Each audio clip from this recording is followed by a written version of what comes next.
Herzlich willkommen zum 22. Poesiefestival Berlin.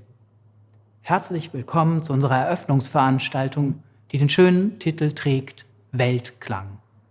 Wir führen während dieser Veranstaltung 9 Stimmen zu einem Klangbild zusammen. Unsere Klangweite reicht dieses Mal von den USA über Europa bis nach Asien. Das ist unter anderem dem Umstand geschuldet, dass wir bis zuletzt darauf gehofft haben, vielleicht doch alle Teilnehmerinnen und Teilnehmer live hier vor Ort versammeln zu können. 2 Besonderheiten möchte ich zu diesem Weltklang noch hervorheben. Zum einen das Wort von T.S. Eliot, dass genuine Poesie immer schon beginnt zu kommunizieren, bevor das Verstehen beginnt. Bevor das Verstehen beginnt, setzt nämlich schon der Klang ein, der Rhythmus, das, was man spürt von der Poesie, das sich direkt auf den Körper überträgt. Und in dieser Tradition scheint mir dieser Weltklang heute auch zu stehen. Und der zweite Bezug ist ein romantischer.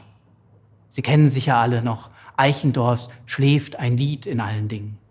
Ich habe mich schon immer gefragt, ob es zum einen so heißen könnte, schläft ein Lied in allen Dingen, also tatsächlich ein verbindendes Lied in allen Dingen, ein Weltklang, der alles miteinander verbindet, oder ob dieser Vers so zu lesen ist, dass in jedem Ding ein einzelnes singuläres Lied zu vernehmen wäre, wenn es nur erst erwacht. Dann wäre es eine Vielzahl von Klängen, die bestehen bleibt in diesem Einklang. Zwischen Einklang und Vielklang bewegt sich nun auch unser Weltklang. Weltklang. Weltklang. Weltklang.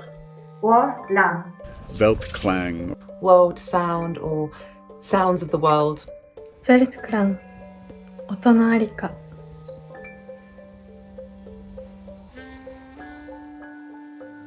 Den ersten Klang, den wir hören, der stammt aus den USA.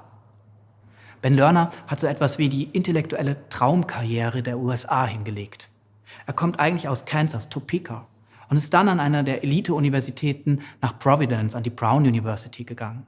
Und dort hat er sofort angefangen zu schreiben bei Rosemary Waldrop, einer der großen Ikonen der Avantgarde-Lyrik. Und von dort ist er dann als nächste Station weitergezogen nach New York City. Und inzwischen ist Ben Lerner tatsächlich einer der wichtigsten Autoren der USA. Aufgrund seiner Romane, zum einen, die sind inzwischen auch ins Deutsche übersetzt, aufgrund seiner Lyrik aber auch zum anderen. Aktuell gibt es 2 Bände von Ben Lerner, ganz frisch auf Deutsch, beide beim Surkamp Verlag erschienen. Zum einen unter dem Titel No Art. No Art ist die spektakuläre Sammlung der bisherigen Gedichtbände von Ben Lerner. Und zum Zweiten gibt es einen Essay von ihm und der heißt Warum hassen wir die Lyrik? Der Übersetzer von Ben Lerners Lyrik ist seit jeher ins Deutsche Steffen Popp. In dem Fall der Gedichte, die Sie jetzt gleich hören werden, kommt allerdings noch eine Übersetzerin mit hinzu, nämlich Monika Rink. Lassen Sie mich einen Satz zu den Verfahren sagen, die Ben Lerner anwendet. Denn Ben Lerner ist tatsächlich ein Verfahrenspoet. Mittlerer freier Weg, Mean Free Path, heißen die Gedichte, die Sie jetzt hören werden. Und das ist ein Modell der Physik, in der die durchschnittliche Entfernung gemessen wird, die ein einzelnes Teilchen braucht, um auf ein anderes zu treffen.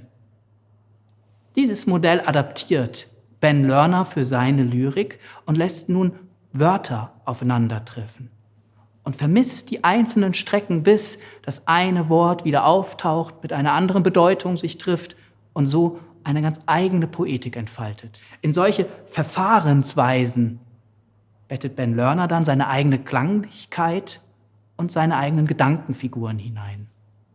Der erste Weltklang kommt also von Ben Lerner aus den USA.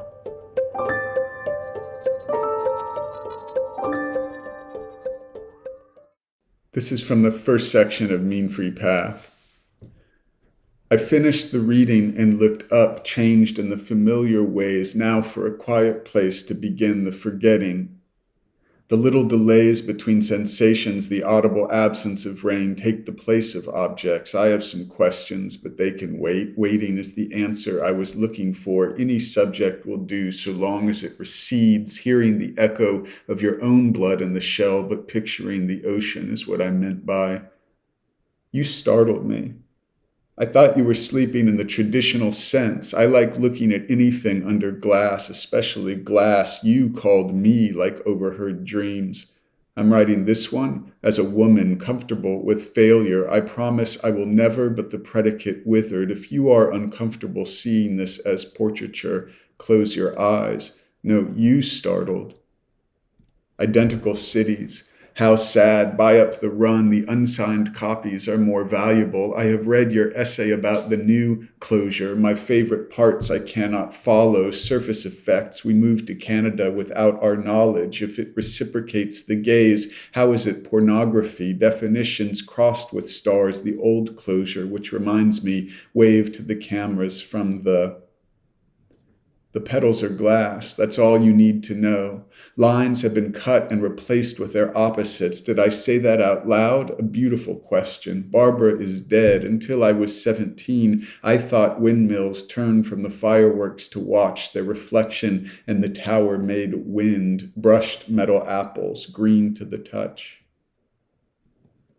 All pleads for an astounding irrelevance, structured like a language, but I like the old music, the audible kind we made love to in the crawl space without our knowledge. Robert is dead. Take my voice. I don't need it. Take my face. I have others. Pathos whistles through the typos, parentheses slam shut. I'm writing this one with my eyes closed, listening to the absence of. Surface effects, patterns of disappearance. I kind of lost it back there in the trees, screaming about the complexity of intention, but nothing. Come to bed. Reference is a woman comfortable with failure. The surface is dead. Wave to the cameras from the towers built to sway. I promised I would never. Tell me, whose hand is this? A beautiful question. Her sources again. Unhinged in a manner of speaking, crossed with stars, a rain that can be paused so we know we're dreaming on our feet like horses in the city. How sad. Maybe, no maybes, take a position. Don't call it night vision green. Think of the children running with scissors through the lawn. Where were we? If seeing this as portraiture makes you uncomfortable, wake up. Wake up. It's time to begin the forgetting. Direct modal statements wither under glass, a little book for Audi built to sway. I admire the use of felt theory like swimming in a storm, but object to anti-representational bias in an era of, you're not listening. I'm sorry. I was thinking how the beauty of your singing reinscribes the hope whose death it announces. Wave. In an unconscious effort to unify my voice, I swallow gum. An old man weeps in the airport over a missed connection. The color of money is night vision green. Audi removes the bobby pins. I remove the punctuation. Our freezer is empty, save for vodka and film. Leave the beautiful questions unanswered. There are 6 pages left of my youth, and I would rather swallow my tongue than waste them on description. A cry goes up for plain language in identical cities. Zhukovsky appears in my dreams selling knives. Each exhibit is a failed futurity, a star survived by its own light. Glass anthers confuse bees. Is that pornography? Yes, but nothing. Come to reference, a mode of undress equal to fascism becomes obligatory in identical cities. Did I say that already? Did I say the stranglehold of perspective must be shaken off? A live tradition, broadcast with a little delay, takes the place of experience, like portraits reciprocating gazes. Zhukovsky appears in my dreams, offering his face. Each of us must ask herself, why am I clapping? The content is announced through disappearance, like fireworks. Wave after wave of information breaks over us without our knowledge. If I give you my denim, will you simulate distress? To lay everything waste in the name of renewal, haven't we tried that before? Yes, but not in Canada. The vanguard succumbs to a sense of its own importance as easily as swans succumb to the flu. I'm writing this one with my non-dominant hand in the crawl space under the war. I can feel an axis snapping in my skull, and soon I will lose the power to select while retaining the power to. All these flowers look the same to me, night vision green. There is nothing to do in the desert but read Penthouse and lift weights. My blood is negative, that's all you need to know. Sophisticated weaponry marries the traditional pleasures of perspective to the new materiality of point and click. I'm writing this one as a woman comfortable with leading a prisoner on a leash. Combine was the word I was looking for back there in the trees. My blood is Scandinavian modern. I kind of lost it, but enough about me. To return with a difference, haven't we tried that before? Yes, but not from the air. Unique flakes form indistinguishable drifts in a process we call, all these words look the same to me, fascism. Arrange the flowers by their price. Then, where despair had been, the voice of Nina Simone, parentheses open, on a new gender crossed with stars. Adi removes the bobby pins. Night falls. There is no such thing as non sequitur when you're in love. Let those who object to the pathos swallow their tongues. My numb, rebarbative people, put down your Glocks and your big gulps. We have birthmarks to earn. Around 1945, the question becomes, sleepyhead, since the world is ending, may I eat the candy necklace off your body? Turn the record over, turn the pillow over. It has a cooler side, like a vein on the wing of a locust, the seam of hope disclosed by her voice. It cannot save us, but it can remind us survival is a butcher's goal. All hands to the pathos. Let the credits. Bend the plastic stick and break the interior tube. The reaction emits light, but not heat. The tragedy of dialectic. Sand-sized particles of revolutionary possibility fall constantly without our knowledge. The Capitol lawns sparkle with poison. Since the world is ending, why not let the children touch the paintings? The voice of Nina Simone contains its own negation like a pearl.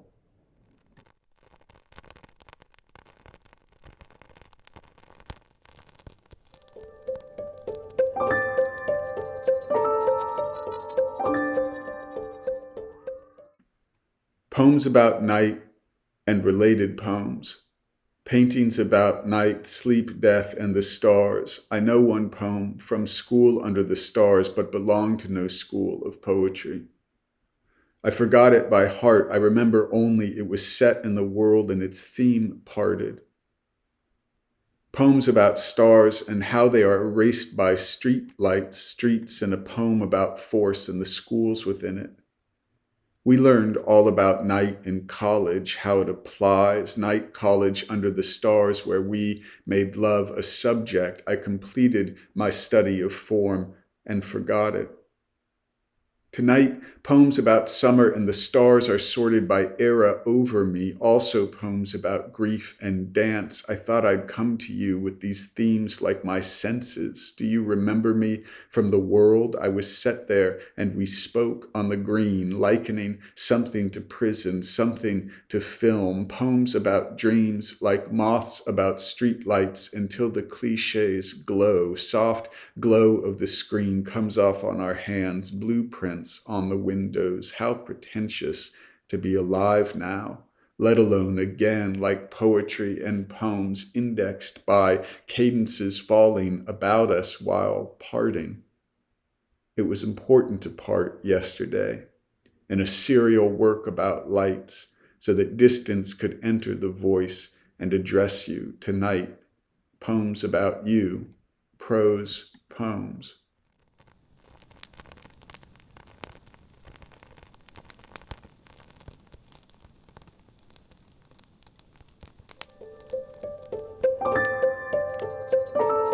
Als zweite fügt sich Judith Zanders Stimme in den Weltklang ein.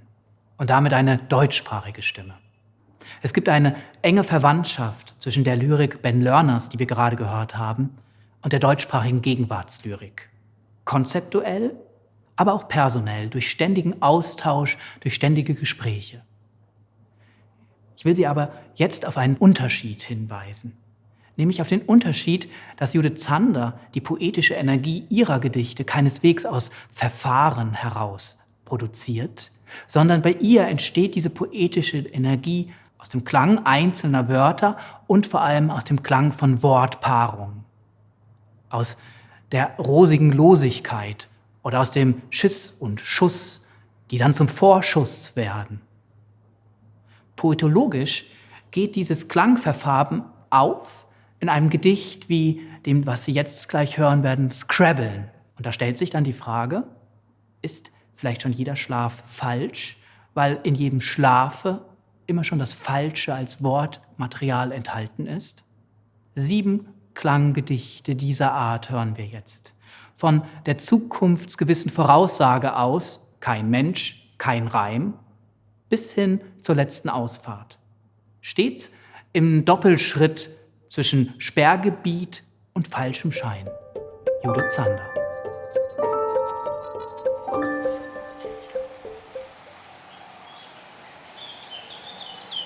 Meteorologie.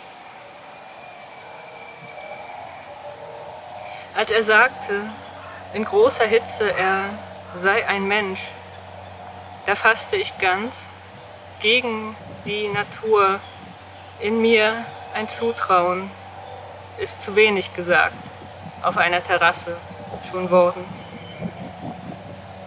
Von Norden grollten Donnerwetter heran, kamen lang noch nicht an gegen Klima. Folgen, los war ein Sommer, was sonst gekommen, wer weiß, kein Mensch. Keinen Reim, kein kühles Gesangbuch müsste ich mir draus machen, hätte er sich ausgesprochen gegen mich oder ich oder die Stufen der Terrasse. Ein Tagspeicher, Nachtschleicher, zwischen den Winterlinden sahen wir es hell niedergehen, wie nie war's mir nicht schnuppe. Mit meinen Pfoten leise zitterten sie wie 5strahlige, maibleiche Sterne.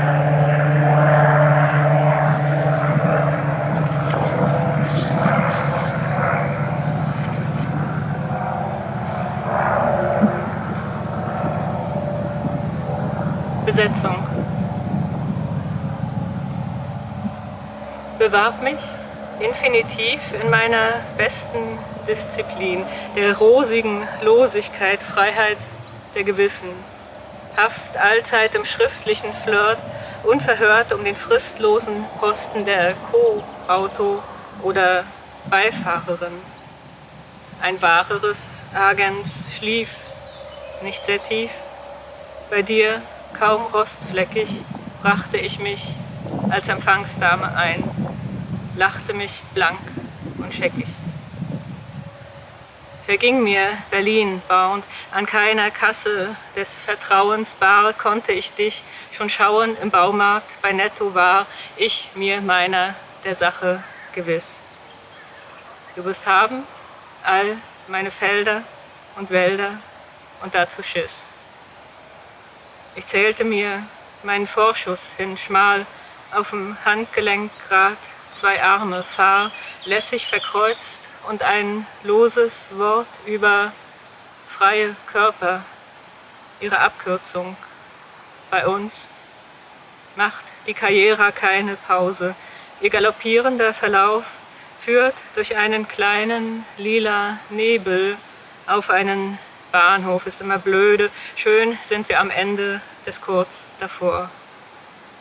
In der besseren Weltwirtschaft, Tatsachen, die du abholst, die kannst du schriftlich nicht haben. Das hole ich also noch auf der Stelle, komm positiv.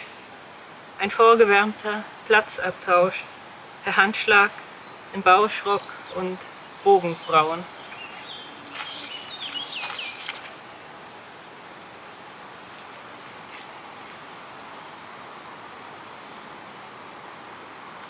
Vorlauf.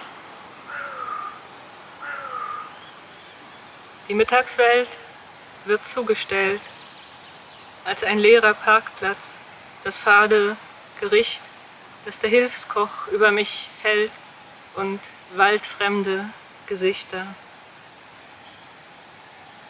In den Lichtspielen erst des Abends werden die Regeln des Buhlens auf Deutsch gesagt wieder aktualisiert.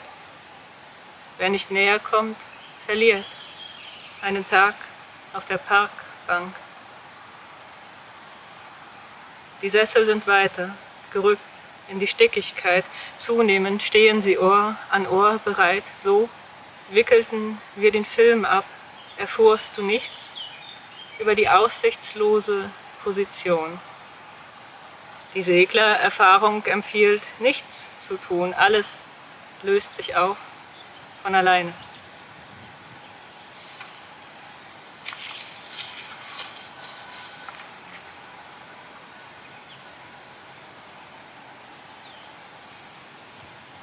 Konserve.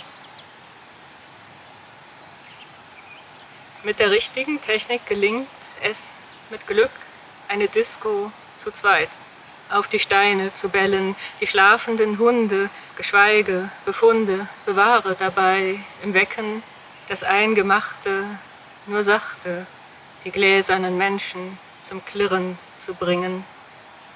Aufgedreht, eingebracht, wissend wohl, wo wir es nehmen, haben wir diese Nacht, wenn es Sommer wird, auf den Winter reisen, da mag's sich erweisen als bello e impossibile einer Engtanzrunde.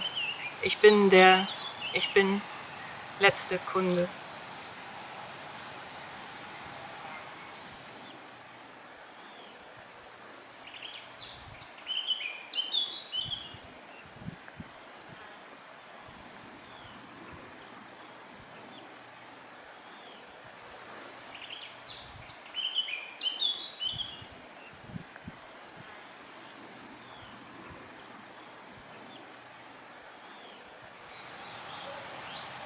Gabe ist eine Zeit, da freut es dich, direkter Rede zu stehen im Flur, mir bei Lichte besehen doppelt verstärkt einen Ausdruck zu verleihen.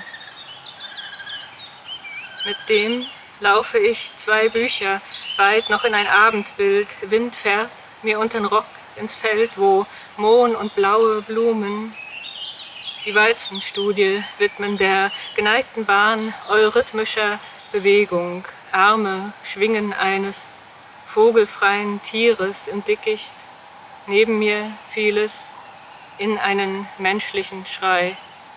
I want to walk in thee, sehr, sehr.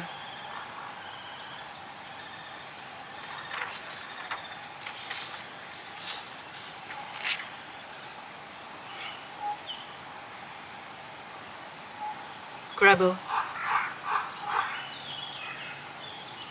Pardon wird nicht gegeben im Schlaf, den Seinen weiß ich mir lose zu denken, gebe ich ihm ein Unding zwischen Frau und Frau, einer ums andere zu lösen, genau so gibt er mir nach und nach seinen vom anderen Ende zurecht gelegten Schlaf. Drin liege ich falsch und wach.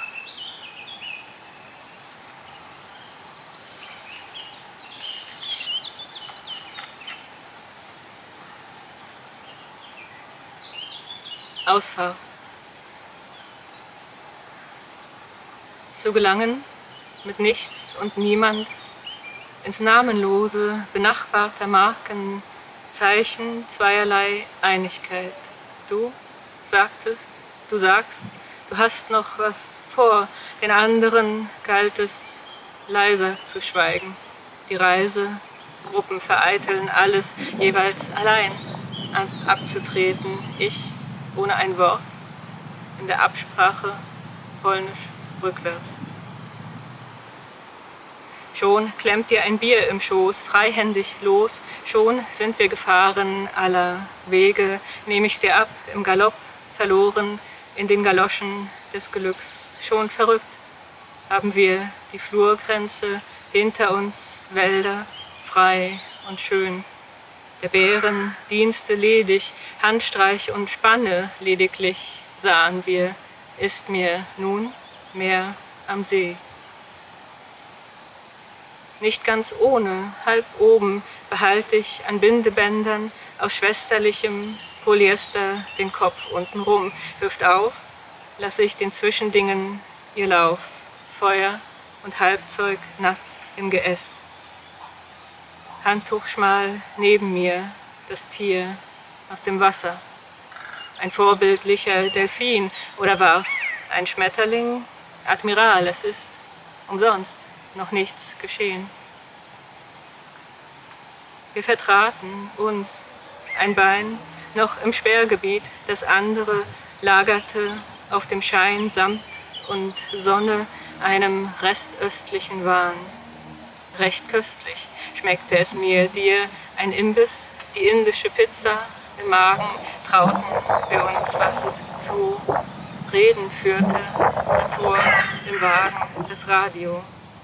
In den landschwarzen Wolken, the streets empty, den Gefährten, die unter uns der Mittelstreifen herstellt. Ein Vor- und Heftstich fort, gesetzter Gedankenstrich. Danke. Lassen wir ruhig noch für einen Moment Judith Sanders fortgesetzten Gedankenstrich fortwirken. Denn die dritte Lyrikerin, Chus Pato, nimmt diesen Gedankenstrich wiederum auf und lenkt nun die Gedankenbewegung in Richtung Traum und Schlaf. Sie partizipiert noch nicht schreibend, dann schon wieder schreibend, was im Schlaf und Traum schon geschrieben sein könnte, vorerst geschrieben sein könnte. So setzt ihre Gedichtpräsentation heute an. Chus Pato liefert uns eine poetische Meditation über das Schreiben. Eine Fantasie der Schrift, die im Innersten verborgen liegt. Im Innersten verborgen liegt auch deshalb, weil Chus Pato, 1955 in Oreste geboren, im Galizischen schreibt.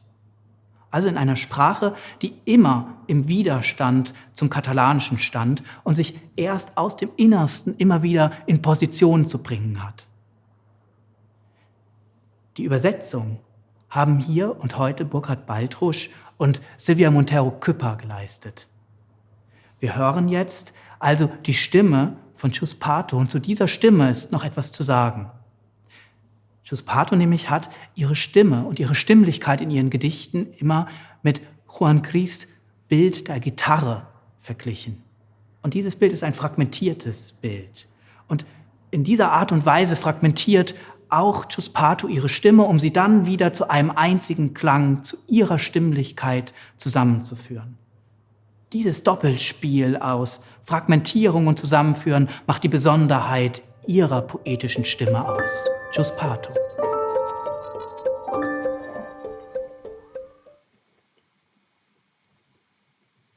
De momento, trato cunha majestade. Tratamos sobre un papiro con escrituras. O desenlace non me incomoda. Sei que o papiro nunca será meu. De momento, dou chegado ao fondo dos océanos. Antes de acordar, escribo 4 liñas nas que relato a cuestión sobre a que quero escribir. A presión da auga nas miñas pálpebras é moi molesta. Regreso. Non lembro o escrito no final dos mares. O río é un río eterno. Irrompe desde o ceo, cheo de troitas e salmóns. Eu desexo compor un poema que escriba que as ursas e os salmóns, as troitas e o río son eternas. Non me incomoda a orde das secuencias. Subo, contemplo un panorama, abro o libro, leo pecho portas e ventás, miro no meu interior, leo na propia entraña a escritura que é máis íntima que o máis íntimo que eu poida concibir. Esa folla con escrituras e máis eu. Recoñecémonos. O que me alerta é ese papiro con escrituras que hiberna como as ursas que devoran troitas e salmóns no río, que irrompe desde o ceo, que é o cume dunha montaña desde a que eu contemplo un panorama que sen dúbida me recoñece e eu a verifico como se aceptan dúas entidades que nunca precisaron para comunicarse entre sí a linguaxe articulada e son completamente íntimas e alleas. Esa escritura con forma de poema, de momento, chámase Aves.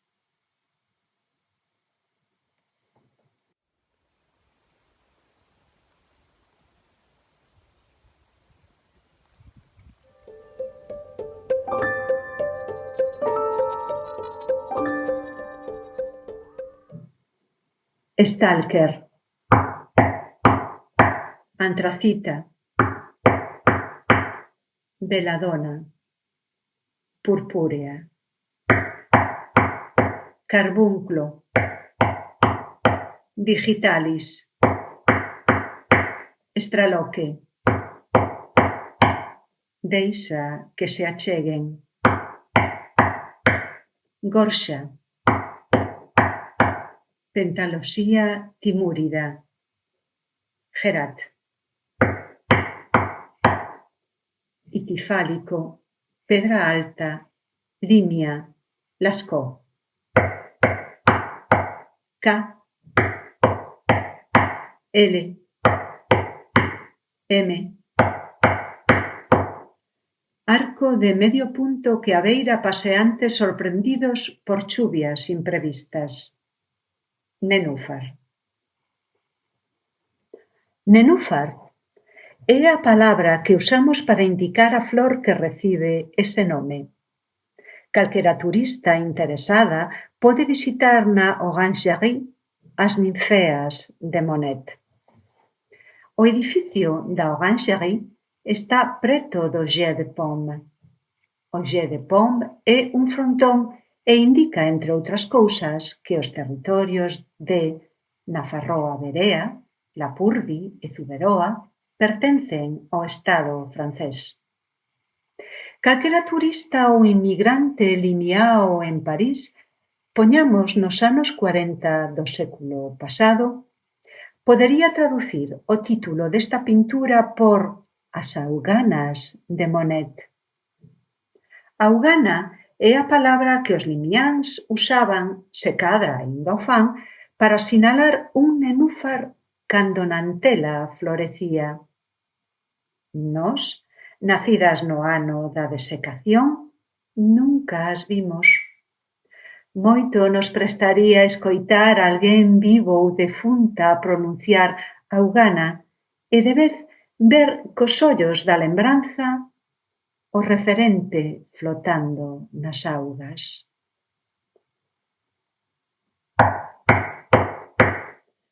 Letra que abeira pegureiros das chuvias de abril e das tronadas de maio. Segundo apelido do meu pai. Primeiro apelido do meu pai. Emiratos. Ainda estás viva? A constelación do Stalker. As casas son dúas, rodeadas por un bosque, e nelas cómprense os desesos recónditos. Nunha delas o heroe esgana a unha muller posuída. De regreso, crúzase coa constelación do Anticristo e dá en considerar que a raposa, o corvo e a cerva tamén poden ser redimidas. O Stalker sae dos límites da fraga ou natureza primixenia. Os corpos das mulleres queimadas ao longo do tempo van cara a montaña. Benaventuradas. Stalker. Tarkovsky. U. V de Victoria, arado. W. Punta de frecha, arado. Incógnita. Camiño que se bifurca. Zona.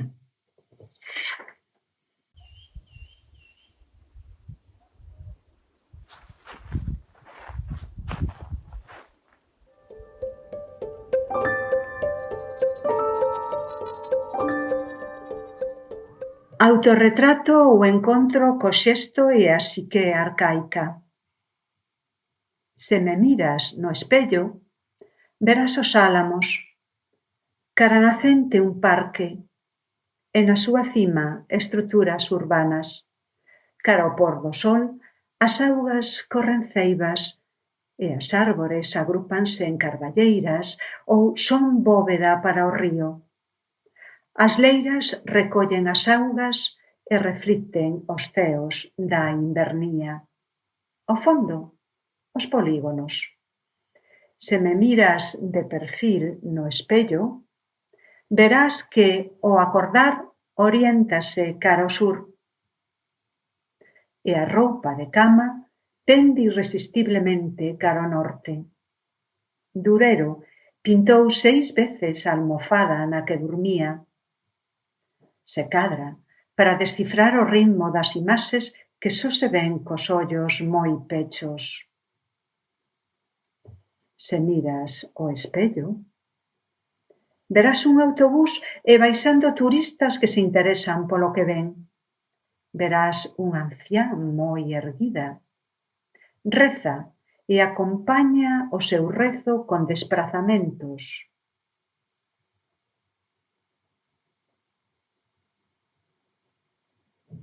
Que son en sí mesmos un rito. Non reza porque crea que o meu hálito vai abandonar dun intre para outro o meu corpo. Reza porque sabe que as palabras da oración acougan a dor. Móvese.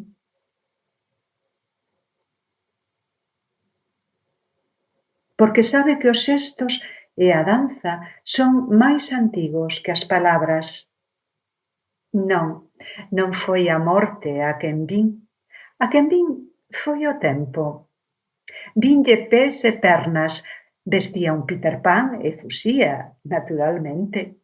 Vinlle o rodo da capa, unha capa curta. Iso é o que vin.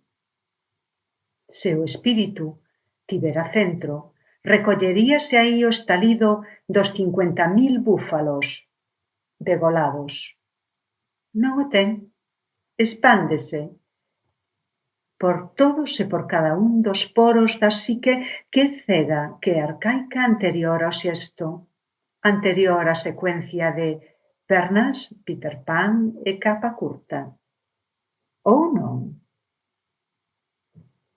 Os meus soños oriéntanse cara ao sur porque durmo sobre o costado dereito para non cargar o corazón. Corazón sagrado e ardente. Ai, corazón.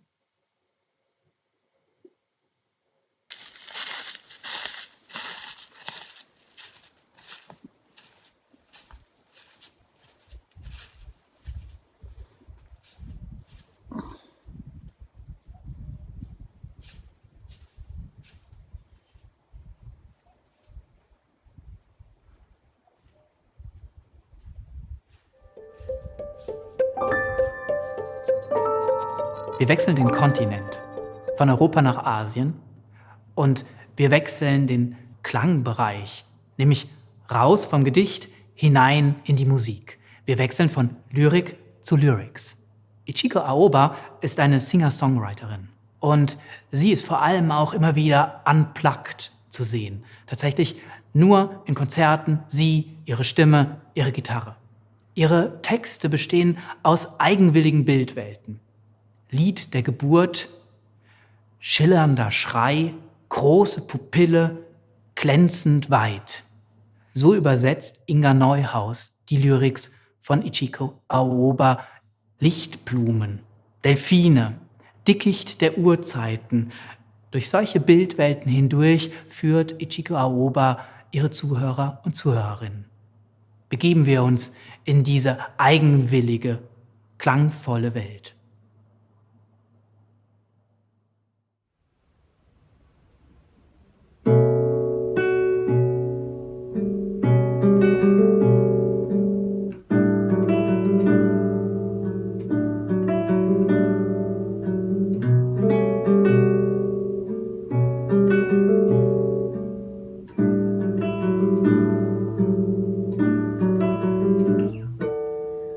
Iro to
Valzhyna Mort dichtet auf Belarus und im amerikanischen Englisch.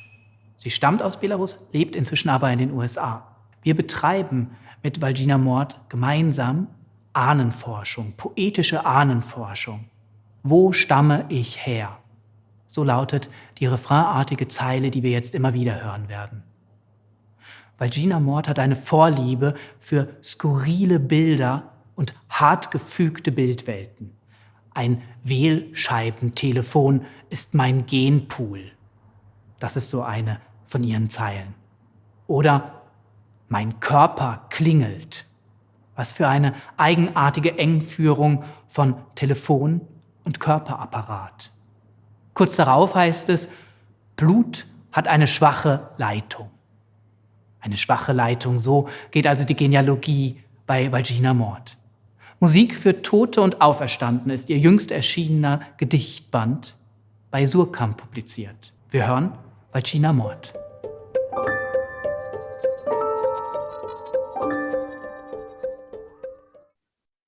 Hallo, ich heiße Valzhyna Mort. Ich werde für Sie aus meinem neuen deutschen Buch lesen, Musik für Tote und Auferstandene. Ich werde in belarussischer Sprache lesen, ein einziges Gedicht, das aus 12 Teilen besteht. There is a man named Václav in this poem who is writing letters, and I have to make a disclaimer that this is not a famous Václav Havel who wrote letters from prison. It is a Václav that nobody knows but me. He was separated from his family during World War II, and he wrote letters to them. And now Václav is lost, and his letters are also lost. Спроба родоводу. Откуль я?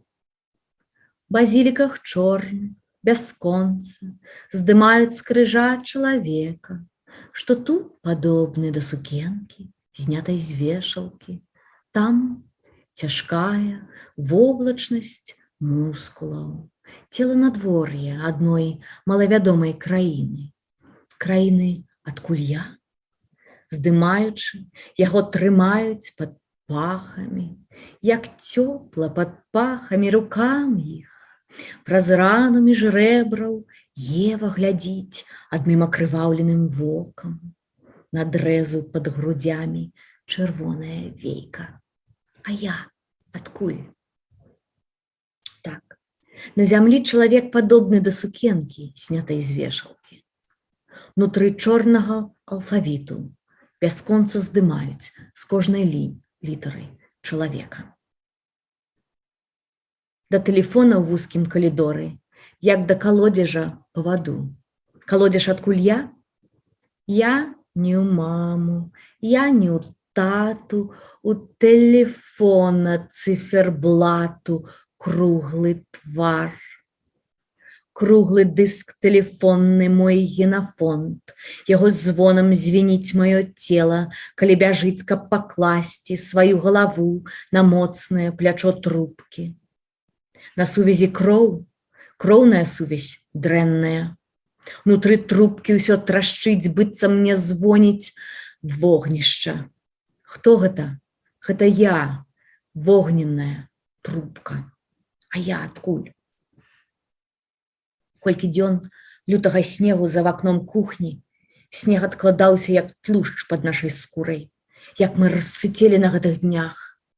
Колькі часу за кухонным сталом мы вырашалі, дзе ставіць коскі, у сказах пра выдуманых людзей, але ніхто не сказаў нам, што словы, вымаўленыя аднойчы, топяцца ў мозгу, як у бальнічнай прыёмнай, што час мусіць лячыць, толькі таму, што аднойчы яго бачылі са скальпелем у руках.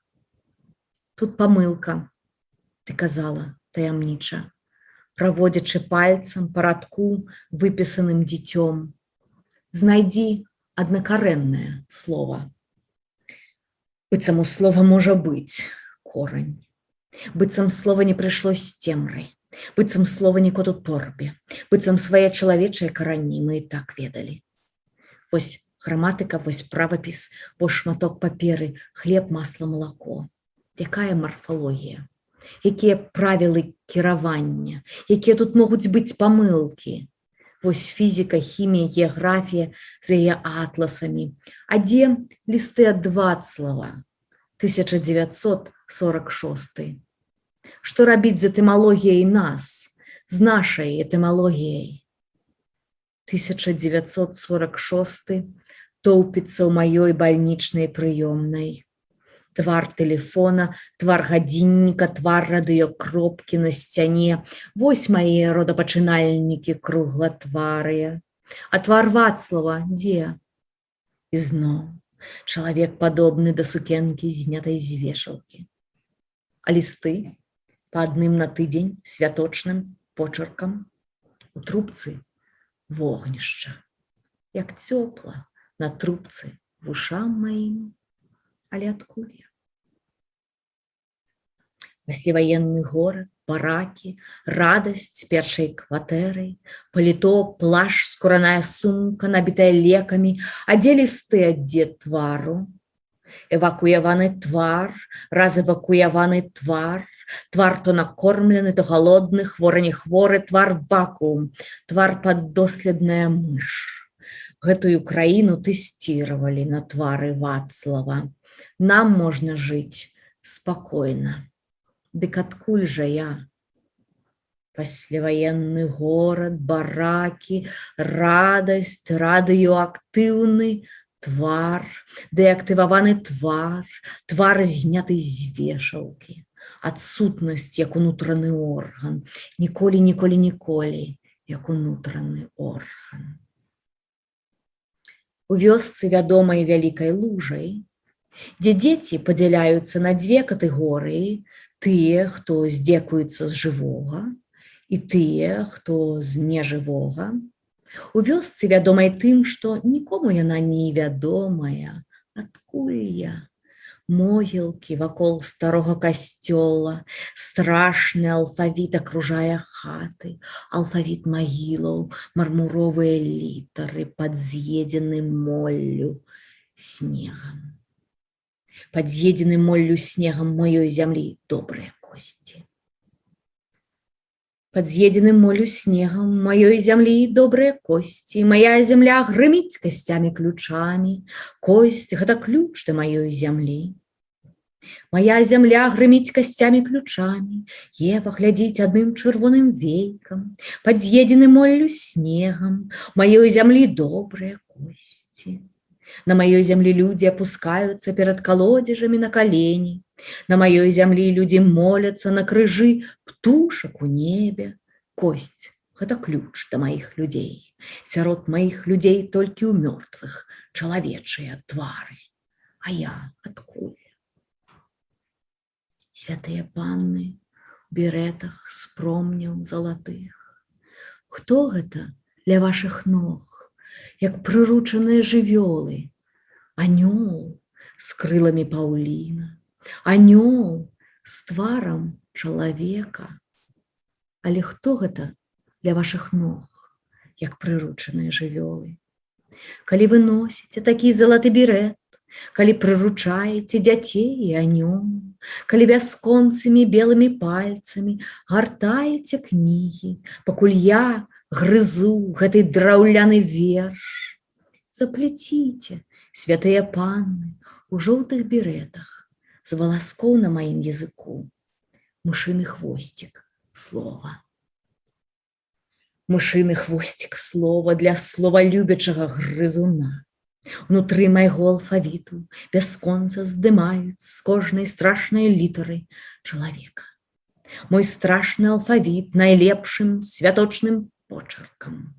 Ліст да згубленых лістоў, твар тэлефон, твар гадзіннік, твар радыё, твар як унутраны орган, адсутнасць як унутраны орган. На лініі мяжы бялізна трашчыць на ветры, як пальба. Вы чулі пра маю зямлю? Мая зямля — сыры жаўток внутры яйка Фаберже. Гэты жаўток дае золату яго колер. Гэты твар — вогненная трубка. Гэты твар — унутраны орган, косць як ключ да маіх людзей. Адкуль я? Звіняць маёй зямлі залатыя косці. Прыбяры свае косці ў косы магіл, лес. Прыбяры свае косці ў косы магіл, яр. Прыбяры свае косі ў косы магіл, абшар. Прыбяры свае косці ў косы магіл, бор. Прыбяры магілы ў косы касцей, імшара. Прыбяры магілы ў косы касцей, хваля. Прыбяры магілы ў косы касцей, далеч. Прыбяры магілы ў косы касцей, здань. Пальцамі зрубамі запляці косці ў косы, не грубымі запляці косці ў косы, не грэбуй, запляці косці ў косы. Пальцамі грабянямі запляці косці ў апошнія косы, у лесе яры, абшары, імшары.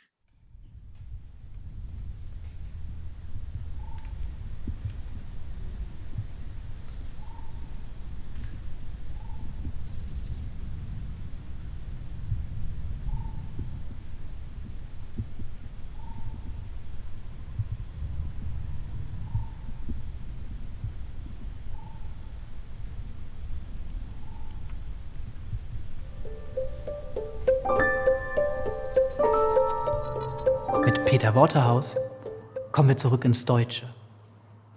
Das heißt, eigentlich kommen wir vielleicht auch gerade nicht zurück ins Deutsche, denn Peter Waterhouse trägt heute 2 Langgedichte vor.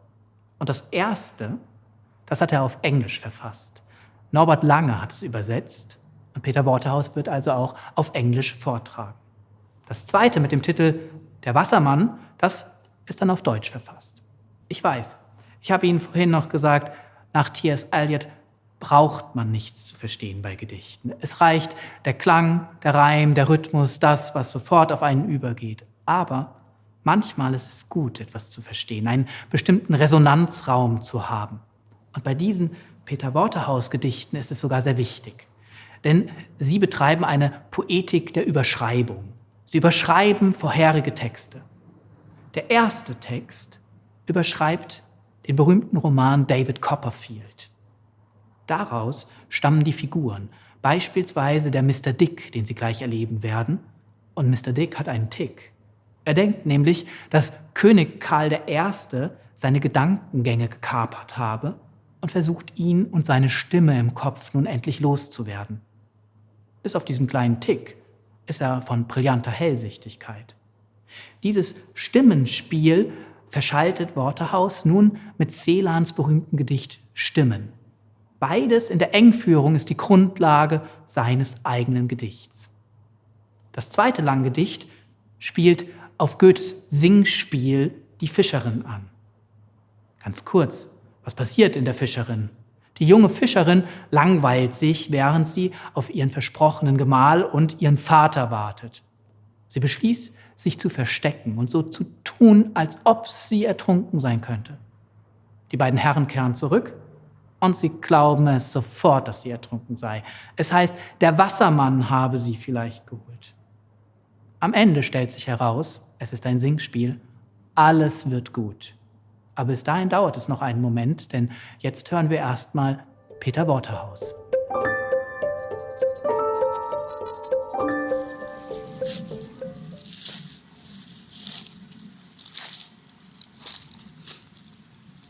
Memorial.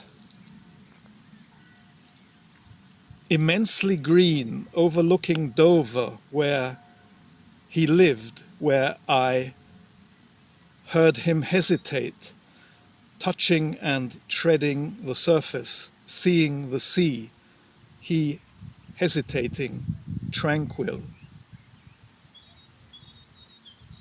Not immersing, not emerging, holding a kite, up in the placid sky. He had no icebird and icebergs, and Mr. Murdstone came into the house. Mr. Dick always upstairs. The memorial lay on his desk, in the warmth of the desk and the deck. I wish you'd go upstairs and give my compliments to Mr. Dick, and I'll be glad to know how he gets on with his memorial. Written into the stillness, green, I am going to ask you another question. Look at this child. What would you do with him now? Oh, yes, do with. Whenever he lapsed into a smile and was checked by a frown, sinking gradually through absence of effort, passing over the surface. Dick was his name, Rick was his name, changed to Dick. A florid, placid-looking, gentleman who shut up one eye, nodded his head at me and shook it at me as often and laughed and went. His son, David's son, indeed. What shall you do with him? Oh, do with him, I should. The contemplation of me seemed to give him a sudden idea. I should wash him. He came with no handwriting. He walked on his hands. Mr. Dick, said my aunt, give me your hand. He came. Have him measured. Have him clothed. I shook hands with Mr. Dick, who shook hands with me time and again. Mr. Dick, Mr. Dixon, shook hands and hands again, laying down his pen, his long pen. Dick's paper. His head almost lay upon the paper. I had ample leisure to observe the room, the large paper kite, the number of pens, quantity of ink, and nicks. I believe I have made a start.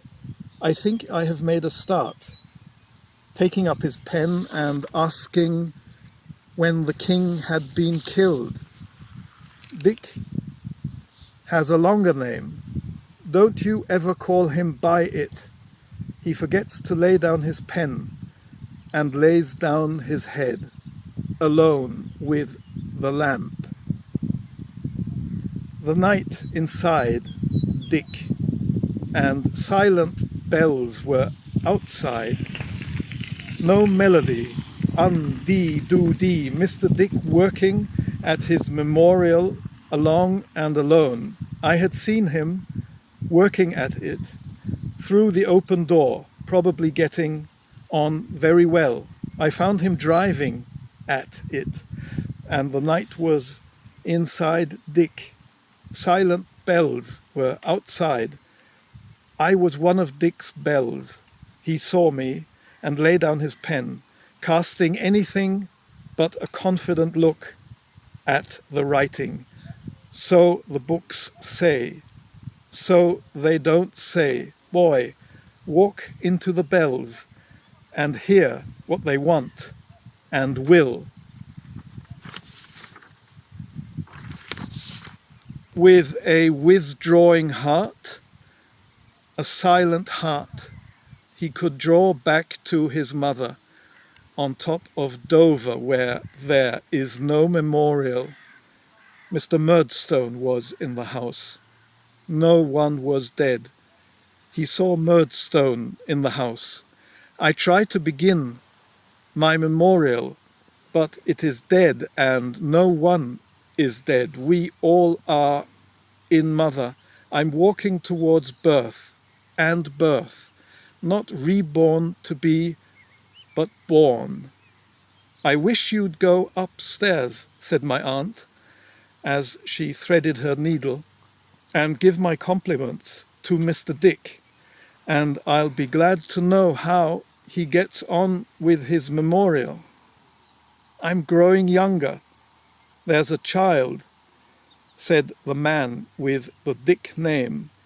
If it is to be an answer, it must be new. A child. Ask. Mr. Dick, what shall I do with this child? Have a suit made for him, a tiny little suit. Here, play with the boats, child, those that I manned. If, so many of them, if the wind, if the world, if the voices, if the light, if the kingfisher, the fisher, if I. Mr. Dick has been upwards of 10 years endeavouring to keep King Charles I out of the memorial. If King Charles I, King Charles I. Did he say anything to you about King Charles I, child, the first getting into it, into the memorial, and was there now? I have forgotten to grow older, and I look at this old memorial which I write into. I cannot remember the first. I'm not old enough and not clambering. Kites. While I don't write, I fly a large paper kite. I live in an upstairs room, which I will leave only now and again. When I see the kite flying, I forget sometimes to breathe. Breathe, the kite calls. The kite looks at me. Breathe. In the most dangerous moment, the most unworldly, most unhappy, the most unfortunate man was asked, Mr. Dick, Mr. Murdstone was in the house, to take the child, dispose of the child, deal with the child as he thought right. When I write my arch memorial, I hear no one returning and am so confident. No following, only now. No, only now. No need to continue to think. What was before it is before me. Hesitating and hesitating, squinting, wakening, saying, what shall you do with the child? Oh, do with him? Why, if I was you, I should... The answer was given to me as a present. The answer is the present. Wash him, he is. Clothe him, he is. Me listening, waiting, my wits wandering God knows where, upon the wings of hard words.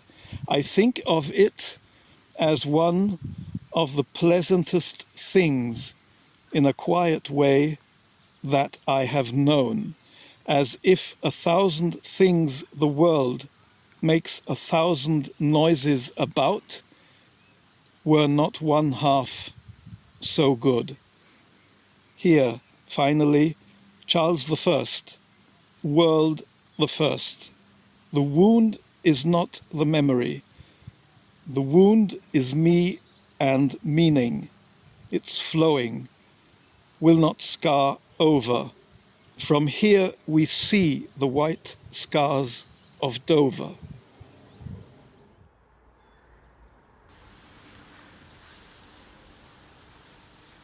Geht nicht mit dem Wassermann nach Die Fischerin, auf dem natürlichen Schauplatz zu Tieffurt vorgestellt, 1782, von Johann Wolfgang Goethe.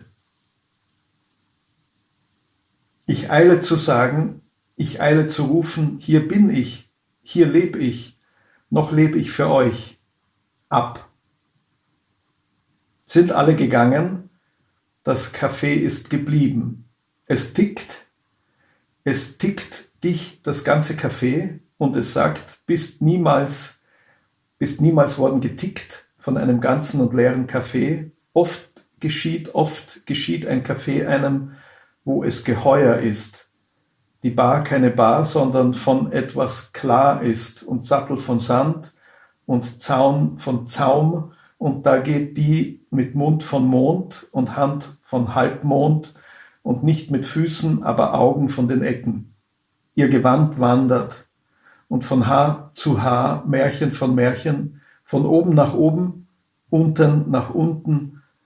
Bach fließt in den Bach, ich gehe um die Kirche 3 mal und 4 mal um 3, das hat keine Tür, und öffnet es die, trete über ein Stuhl und 2, Tassen leer und wie alle die Tassen eine Tasse aus der Küche holen, wie der Wassermann das Mädchen aus der Kirche holt, wie das Wasser aus der Küche holt, wie im Café keines glitzert wie Zuckerkristall, schien sie fern und schien nie nah, mit Namen Nina, Liebende, nein Eule, Liebender, nein Zaunkönig, Schwiegereltern, Schwierigkeiten, nein Krähen, Köche, nein Wölfe, Wirte, nein Hasen, Spielmann, das Storchenorchester. Wer soll der Tisch sein? Fuchs soll der Tisch sein. Wer wird's Kaffeehaus? Bohne. Wer wird servieren? Wer wartet? Wer wird das Hallenbad sein? Du niemand? Nackte wird Nachtwächter? Wer Leser? Die Resell? Knabbern an den Ziegeln die Ziegen? Fluss schaut mich an, ruft, hey Wassermann, wer ist nasser? Red nicht gerne davon. Es sind, fängt an zu singen. Es platzte da hinten etwas, es ist das Wasser. Und die Höhe und die Bergspitze heißen Studentin und die Entin. Keiner verliebt sich in sie. Niemand kann sich verlieben in niemand, weil bin ich Gast des Café ohne. Wer ist Bachbett? Gipfelkreuz? Hier laufen Ameisen, die, hier singen die, hier gibt es Dächer, die nicht links auf der Straße sind, rechts auf der Straße sind. Auf dem Gleis fährt eine, nach dem letzten Waggon sehe ich einen. Welches blaue Auge? Eine große Nase oder 2? Ein Gruß. Und der zweite? Wer hat Zähne? 6 Paar Füße oder nicht? Blaue Hosen, schwarze oder grüne oder... Und der Rock hängt nicht an dem Kleiderhaken. Kein Kino. Das Auto fährt die Straße hinab und die Glocke läutet und der Berg größer als alle Zuckerwürfel, klein wie der Bus, laut, laut und lauter, lauter und Lastwagen und Sonne, rot beide und beide abbiegen, aber ich doch, Erle die, Erlkönig der nicht. Wer ist tot? Wer hat wie viele Stimmen? 28% aller Stimmenschwächste kann ich noch hören, keinen Bleistift in der Hand, die Tablette zu schlucken vergessen, nicht Schlangen vor den Supermarktkassen, das Bezirksgericht, das schon sehr bald, der Richter, der Radfahrerin, die, das Rücklicht, das jetzt, das Rund und die Eisenbahnbrücke und keine einzige und Abbas und Abbas und Abbas und Suleiman und Abbas und Suleiman und wir drei und in 3 Sternen schlafe ich nachts, bin Bewohner jetzt einer Hauptstadt, die keine ist, im oberen Murkstal, Murks an der Mürz, sitze am Ufer und mausere mich, lieb die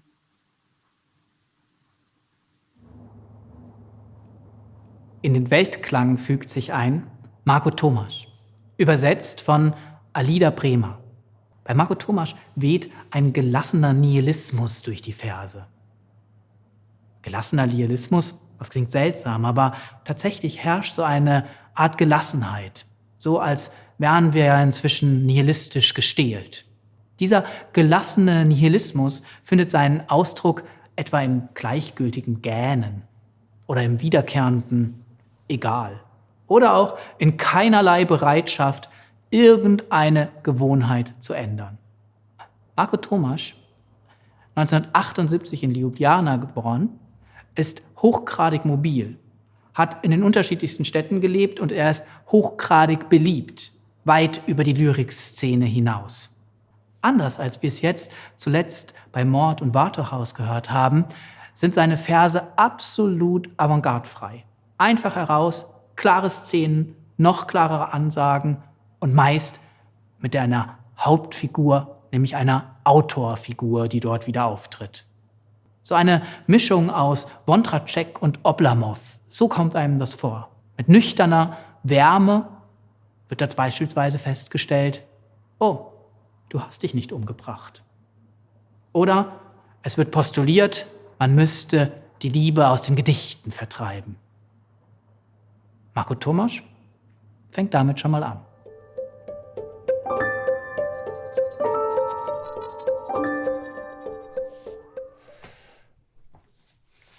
Dvije 2020. Neću mijenjati navike od ponedeljka, svakog mi dana dođe tek da uradim nešto što sam uradio nebrojeno puta. Možda je to zato što sam nekakav, vrlo određen, ali ne znam kakav sam i što me određuje. Od ponedeljka živim do utorka, od utorka do srijede i tako svaki tjedan. U tome vidim neke pravilnosti, ali ne znam što bih s njima. Volim kuhati i jesti noću. Pustim namirnice da lete po podu i lijepe se za papuče. Poslije čistim taj nered, uznemirava me dolazak jutra, lijeno zjevanje noćnih minuta koje se dosađuju nad mojim neurozama. Puno je čamotinje koju treba oživjeti. Puno se toga beznadno ponavlja. Biće sigurno novih radosnih trenutaka, ali ne trebam zbog toga mijenjati navike niti podizati revoluciju. Ponekad ipak sjedim i osjećam žaljenje, nostalgiju ili se ozbiljno rastužim zbog bilo čega, često zbog obične sitnice i sve to samo zato što sam takav. Volim sjediti u miru i mučiti se stvarima koje je nemoguće ispraviti. Prođem, na primjer, nezainteresirano pored starice koja na ulici prodaje poljsko cvijeće i kasnije se izjedam zbog toga što nisam zastao, nazvao dobar dan, osmijehnuo se, platio cvijeće i više nego što traži. Takvim se užasima mučim, baš zato što sam bio jedan među tisućama koji su tog dana prošli istom ulicom i ponijeli se na isti način. Žurio sam, pravdam se, ali znam da bi sve ostalo isto i da sam zastao, samo bih stigao kući sa kiticom cvijeća. To je sva moja pobuna, ta okrutno smiješna savjest. Slične mi se banalnosti često rugaju, iako znam da ni to ništa ne bi promijenilo.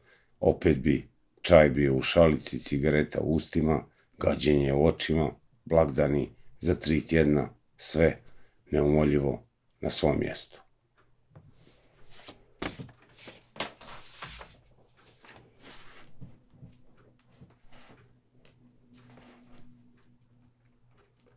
Kako počinje jutro? Zvuk prvog tramvaja na mostu Mladosti, odraz okruglog papirnatog lustera na mutnom prozorskom staklu, miran kao mandarina na tamnoj plohi kuhinjskog stola. Ispod mosta svjetluca rijeka, nad njom povijeni vratovi ulične rasvjete. Ja živim u umornom svijetu, u ostacima noći koja se jutri automobilskim režanjem, prijatna zimska sanjivost dopire iz radijatora. Uživanje u njoj mogu zahvaliti svom neperspektivnom zanatu. Velika je vjerojatnost da ova pjesma nikoga neće nikuda odvesti, a teško i da predstavlja moguće odredište. Moja sentimentalnost je oblik poruge, radije biram biti tužan nego ozbiljan. Na rubovima ulica i ekrana ravnodušno titraju božićne reklame, iznad tračnica i kolovoza reflektori osvjetljavaju ogromni pureći batak da je živ. Krist bi uskoro navršio 2020 godina i ostao bi najusamljeniji čovjek u povijesti.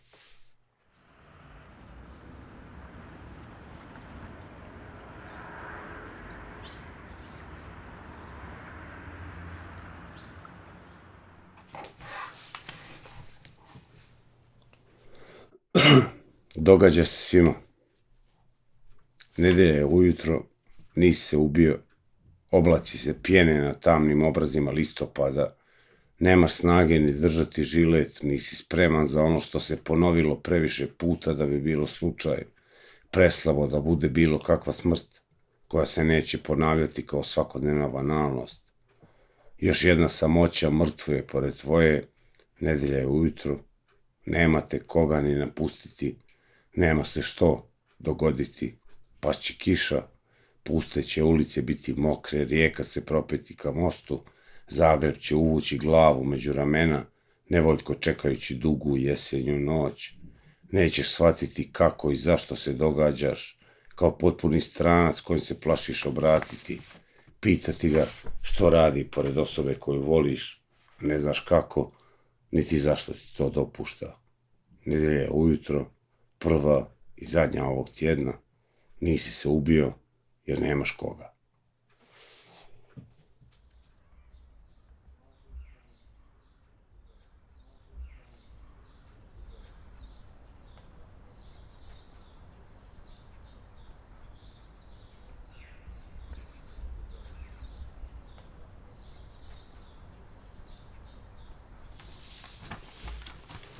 Bezrazložna pjesma.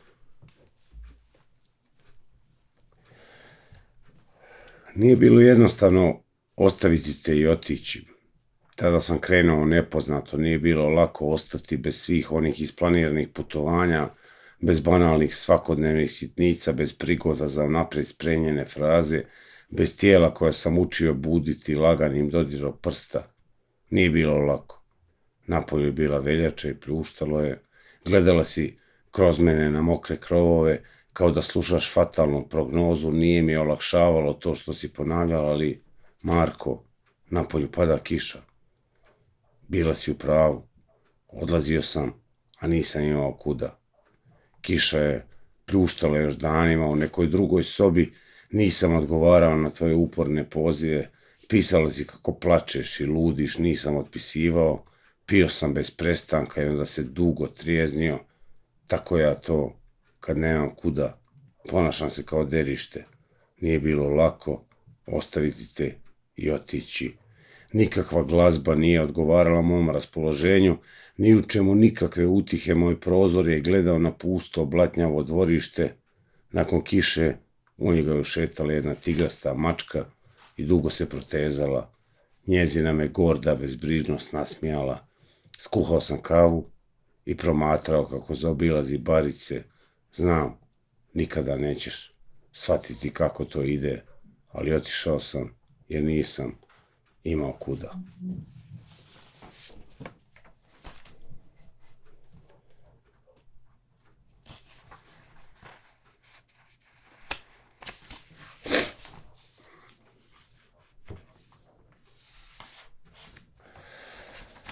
Mrtva priroda za Miju.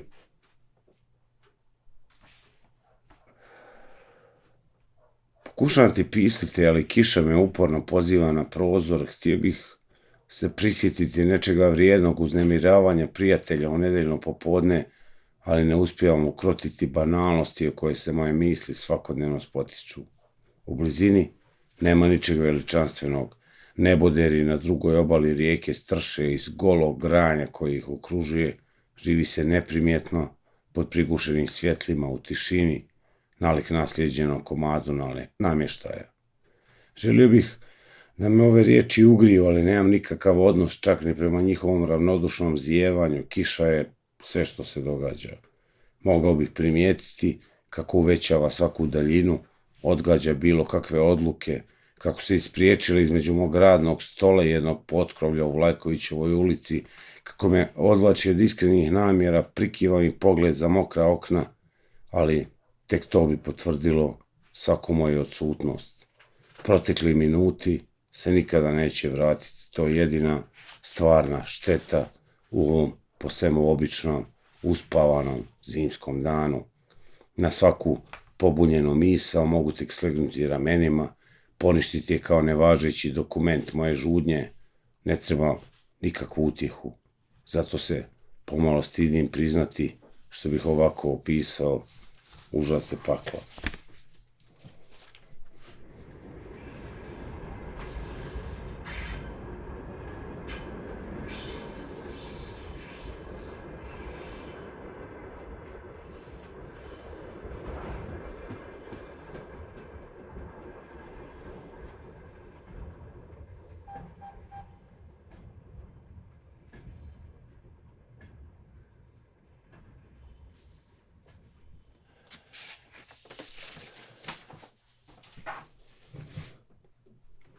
Mu. Kontinent mu. Naše su samoće vidjele i bolje dane, drugim su ulicama hodale, teturali su naše sjene trgovima europskih metropola, ali nigdje takve samoće tako poznate, tople i prisne, samoće od koje se umire, nigdje nema, osim na ulicama našeg izgubljenog grada. Nigdje te nisam i nigdje neću tako voljeti. U stranim smo gradovima i mi stranci, nema poznatih mirisa kojima se hrani samoća i strah u starosti. Nigdje drugdje nestare poznata lica i nemamo koga ispraćati. Samo smo prema našem gradu roditeljski strogi, jer nigdje drugdje nismo bili mladi, drugdje to možemo ostati. Nigdje se naši strahovi nisu toliko snažno grlili kao među onima koji nas oduvijek znaju. Nigdje se nismo morali kriti kao među zgradama čija smo vrata otvarali od djetinjstva. Nigdje naši susreti nisu ni pasus u gradskoj priči. Iz svakog grada možemo otići, ali samo se u jedan nikada ne možemo vratiti. I samo tamo ne možemo napustiti jedno drugo. Nigdje takve ljubavi, ponavljam, nigdje se ne može tako voljeti kao u svom gradu, jer nigdje nismo toliko sami kao među svojima.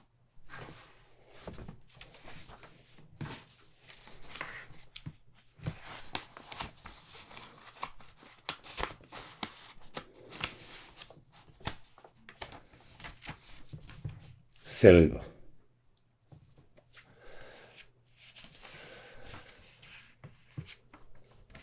Kad god sam petljao s ljubavlju, stvarao sam nesnošljivost. Ljubav treba protjerati iz pjesama.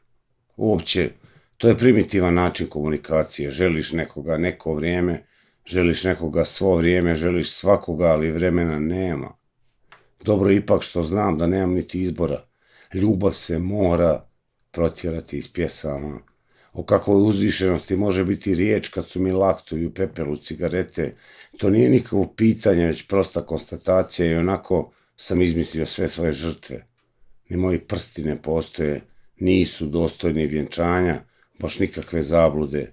Više teže pepeljari nego riječima. Ljubav mora van iz poezije. Nema se tu što srciti niti pjesmiti. Rijeka noćas ne buja i ujutro granje i stara odjeća neće biti na blatnjavom nasipu, utopljenici će ostati na suhom, sav buka to grad pokušava prespavati nezadovoljstva. Mjesec nije pun i ja se ne opraštam ni od koga, ne napuštam ovu sobu ukrašenu komadima neba koji gledaju na moju zaludnost.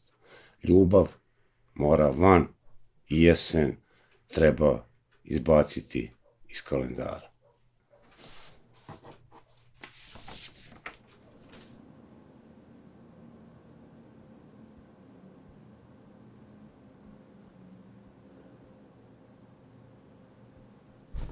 Svi smo u pravu.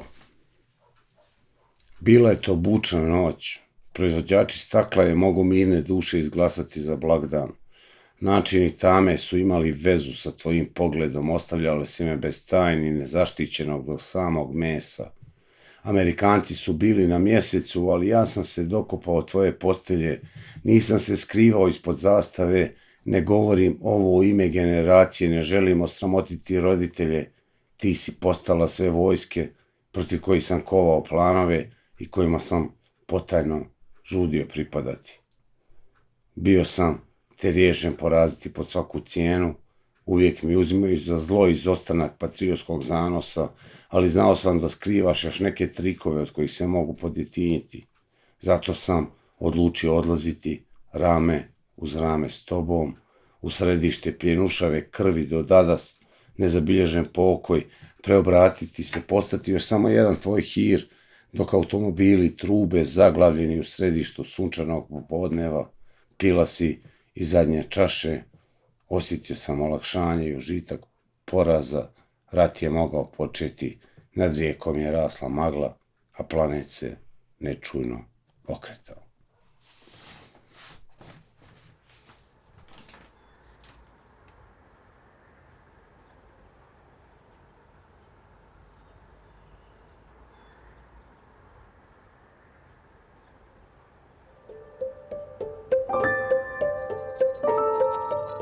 Wir betreiben noch einmal Ahnenforschung mit Hannah Lowe und jetzt von England aus. Hannah Lowe schreibt Erinnerungspoesie. In diesem Fall konkret von einer einzelnen Fotografie ausgehend entwickelt sie so etwas wie eine Erinnerungsenzyklopädie. Lowe wurde 1976 in Ilford, Essex geboren. Und von diesem Ort geht ihre Gedächtnisarbeit auch los, genauer von ihrem Familienschicksal. Denn Hannah Lowes Vater ist von jamaikanisch-chinesischer Herkunft. Und dieser Herkunft spürt Lowe in ihren Gedichten immer wieder nach. So kommt es zu einer Vermischung der unterschiedlichsten Kulturen. Wie heißt es in einem ihrer Gedichte so schön? Jamaika auf dem Dachboden, in der dunkelblauen Truhe, Meersalz in den Scharnieren. Die Scharniere, das sind wohl die Gedichte, das Verbindende zwischen den Kulturen, zwischen den unterschiedlichen Schätzen, die sie zu bergen versucht.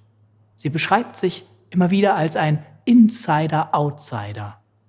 Und der Übersetzer und Lyriker Léonce Loupet hat nun ihre Verse ins Deutsche gewendet. Irgendwo zwischen Tee, Dumplings und Rum siedelt sich ihre Lyrik an. So auch schon ihr Erfolgsbuch Chick aus dem Jahre 2015. Wir hören Hannah Lowe.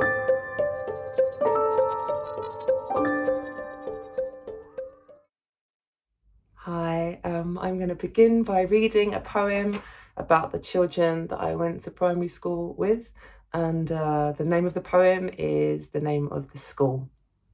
Barley Lane. Nisha of the seesaw, I see your buckled shoes where teacher caught you in a photograph, and I am caped behind you, rising with black holes between my teeth. And Mina, flower clips and tiny furry wrists I gripped to swing you on the grass. And Nurpal of my street, who taught me Hindi, ek do teen, and Paul McLean of number 53, who wore electric green, who smelt of coconuts, who smelt so good. And Helen Lawrence, who I vowed to meet at midnight on the railway tracks, each night's betrayal clicking neatly on the other like a tube of coloured polo sweets. And Katie Noon and Lucy Noon, your mother wept in Sainsbury's. My mother said, not one, but two, not one, but two. And May, who took front seat and lived, the snake and ladder scar across her cheek. And all the children of the pool, bursting out of pastel cubicles, and all the children of the playing fields, in pastorals with lunch packs under willow trees, Joanna of the flute, Abida of the flute, and Damon Edgar, first violin, waiting like a matron in the corridor to hush us into Christmas in the hall. 100 wire hanger mobiles strung with tinsel, turning in the air above us. Angels, angels, I've lost you all. The next poem I'll read is about my kind of mixed multi-heritage background. My father was Afro-Caribbean, Afro-Chinese, via the Caribbean, I should say. He came from Jamaica, and my mom is white and English. And the poem is kind of about how those three cultures, the Afro-Caribbean, the Chinese and the English, were present in the kind of physical space of the home, in the iconography, the television, the food. And it's the poem's called Three Treasures. Jamaica in the attic, in a dark blue trunk, sea salt in the hinges. What must it look like, all that wide blue sea? England downstairs in a rocking chair, Nana rocking with her playing cards, cigs and toffee, tepid tea. Jamaica frying chicken in the kitchen, pig snout in the stew pot, breakfast pan of saltfish and ackee. China in the wonton skin, gold songbird in the brittle porcelain, pink pagoda silk settee. Jamaica in the statues, lignum vitae heads of dreadlocks, and Nancy, rebel spider, in the storybooks and poetry. England eating peaches on the patio, hopscotching, mum in wellies, secateurs around the rosebush and the raspberries. England painting midnight with a sparkler, cousins throwing guy fawkes on the bonfire, orange ash confetti. England for the English in graffiti on the roundabouts and bus shelters, please sir on TV. Jamaica on the phone at 3 a.m, my father's back home voice through fuzz and crack, my friend, long time no see. China in the Cantonese he knew but wouldn't speak, in letters stuffed in shoeboxes, ink stick calligraphy. China in his slender bones, in coral birds of stitched bamboo. China in an origami butterfly that flew. The next poem I'll read is about my relationship to Jamaica and how a lot of my knowledge of Jamaica is gleaned through its music, particularly through reggae, and how my father would never have been a fan of reggae music, you know, having grown up in colonial Jamaica and perhaps looking more to America in terms of cultural taste. And then when I was at university, I fell in with a kind of group of students very into dub reggae, white kids with dreadlocks, if you know the look, if you have that in Germany or had it. And one of these guys was my boyfriend, and we used to go to a kind of subculturally pretty famous club, a big dub reggae sound system called the House of Roots down in South London. The poem's called Reggae Story. My father liked the blues and Lady Day. He left Jamaica way before the reggae rocked all night in backstreet studios, before King Tubby or Augustus Pablo.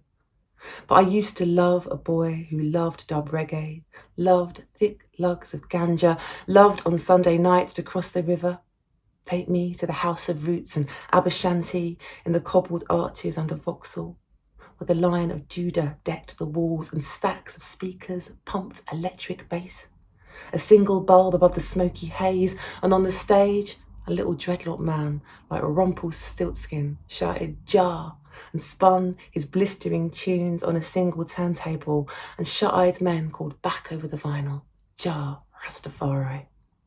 Next door, the old guys were like wizened goats with yellow eyes, hunched over games of chess and ginger tea, below the golden-framed Haile Selassie, King of Kings.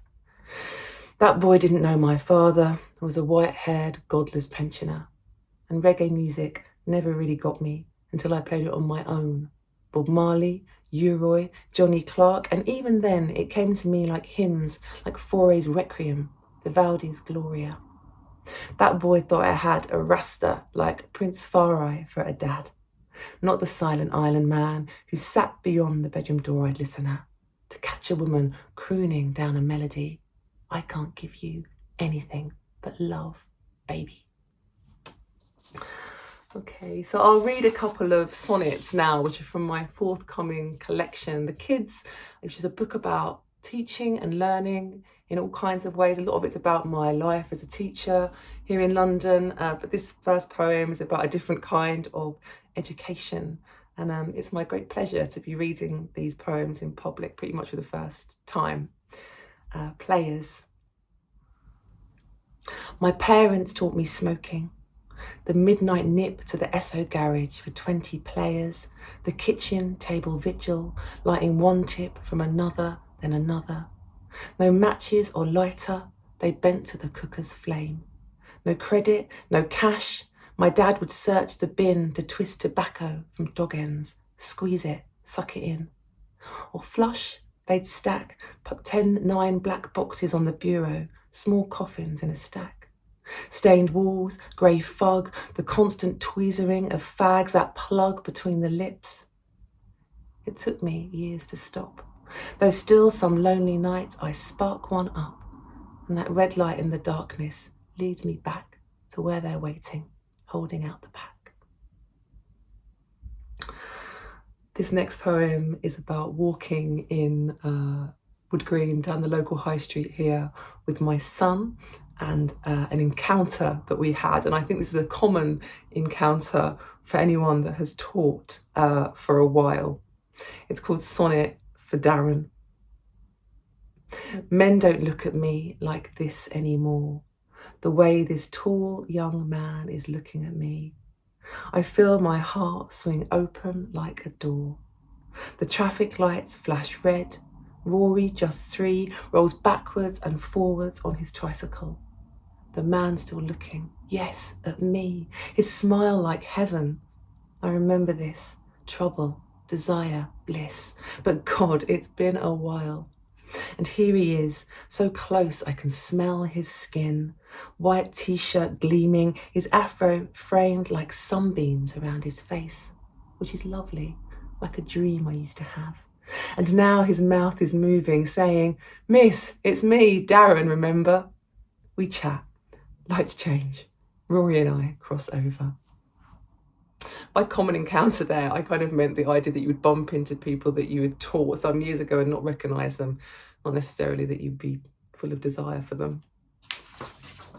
So I'm going to finish my reading with a poem that's about my dad and about, I suppose when I was growing up, you know, I had very little understanding of where my father had come from. He didn't talk much about it. And I didn't really know how my Chinese grandfather had arrived to Jamaica. And so with my own son, I try to tell him quite a lot about the stories of his heritage so that he understands his background more than I did. And one thing we like to do, or at least we did before the pandemic, was to go into Soho, to the Chinatown here in London, and eat dim sum. And we still go to a restaurant that I used to go to with my parents when I was small. So there's that kind of idea of the continuity. The restaurant's called the Golden Phoenix. That's the title of the poem. The ghost of my father holds court at the big spinning table. Rich banquet of roast duck and spare ribs. He's always laughing, chopsticks in hand, Pierre Cardin's suit, his onyx ring. I see him every time I come from this peacock-papered corner where we sit with our jasmine tea and tofu soup, the dim sum it makes me happy you love, popping one dumpling to your mouth, then another. Between the beautiful Chinese woman in black, the three men who must love her, and an old cook wiping pork through black bean, we look like tourists, though I've been eating on Gerrard Street all these years, inside, outsider, and this food my father called for on his deathbed.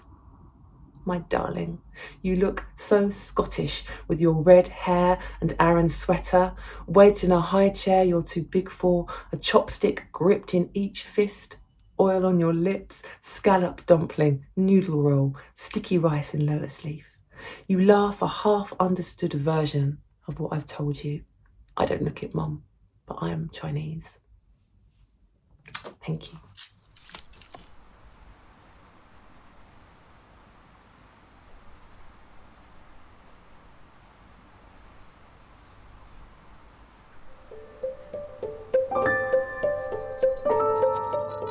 Als abschließende Stimme in unserem heutigen Weltklang hören wir zugleich die jüngste Stimme. Sie gehört Marieke Rijneveld. Rijneveld wurde 1991 in den Niederlanden im sogenannten Bibelbelt geboren. Dort, wo man mit gutem Recht sagen kann, dass der Calvinismus bis heute zu Hause ist. 2019 veröffentlichte Rijneveld den Roman Was man sät. Und dieser Roman wurde sofort mit dem Internationalen Booker-Preis ausgezeichnet. Seither ist Rijneveld ein internationaler Literaturstar. Zuvor sind von Rijneveld schon 2 Gedichtbände erschienen. 2014 Kals Filas, 2019 Phantomerie. Daraus hören wir heute in der Übersetzung von Ruth Löbner. Der religiöse Alltag spielt in diesen Texten eine wesentliche Rolle. Rijneveld hat ein feines Gespür dafür, wo sich Risse auftun in diesem religiösen Alltag und wo sich also die Selbstbehauptung einnistet. Um Selbstbehauptung geht es bei Rijneveld noch in einem ganz anderen Sinne. Eigentlich war Marieke Rijneveld vorgesehen für die Übersetzung von Amanda Gormans Inauguration-Gedicht, das diese bei der Inauguration von Joe Biden vorgetragen hatte. Nach allerlei Streitigkeiten und nach der Rückgabe dieses Auftrags ist dann das Gedicht Alle bewohnbar entstanden. Auch in Alle bewohnbar geht es um Selbstbehauptung. Das ist die Familienähnlichkeit, die zu Amanda Gormans Gedicht besteht.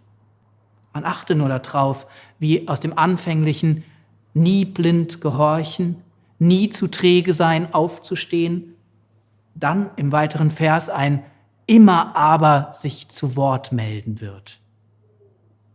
Mit dieser politischen Poesie verabschieden wir uns von diesem Weltklang. Das Wort hat Marieke Rijneveld.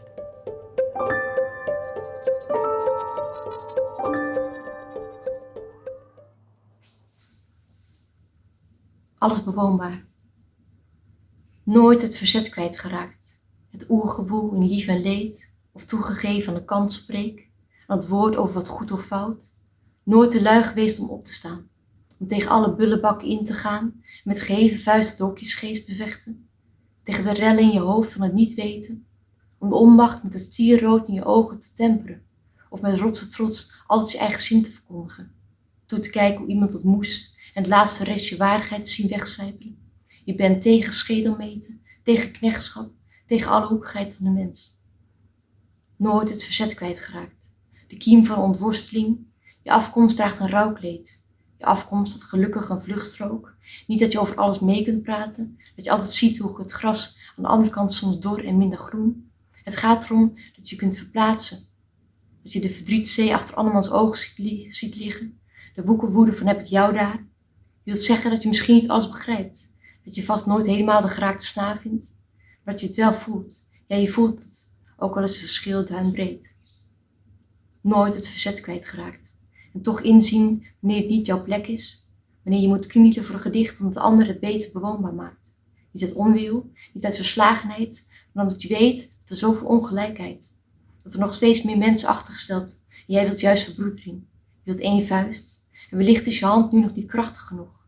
Of moet je eerst die van de ander vastpakken om te verzoenen? Moet je daadwerkelijk de hoop voelen dat je iets doet wat de wereld zal verbeteren? Dan moet je dit niet vergeten. Kom, laat knieën weer overeind en recht samen de rug.